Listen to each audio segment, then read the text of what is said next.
So this is the module that decodes the messages into something sensible for us. It attaches to a host and a port. So that's going to be my local host and 3003.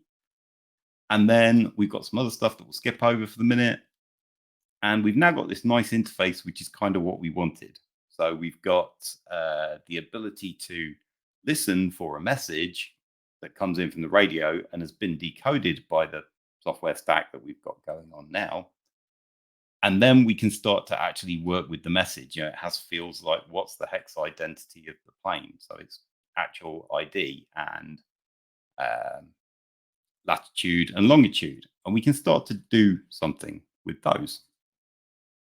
So what I'm going to do with them is write them into a database so that we can start a time series of all of these messages, do something useful with them. We need them in a database because, as we'll see in a minute, the individual message is quite sparse. It's missing a lot of the data. So on its own, it has very low informational value. But if you start to aggregate them up together, we can build something that has a much higher informational value.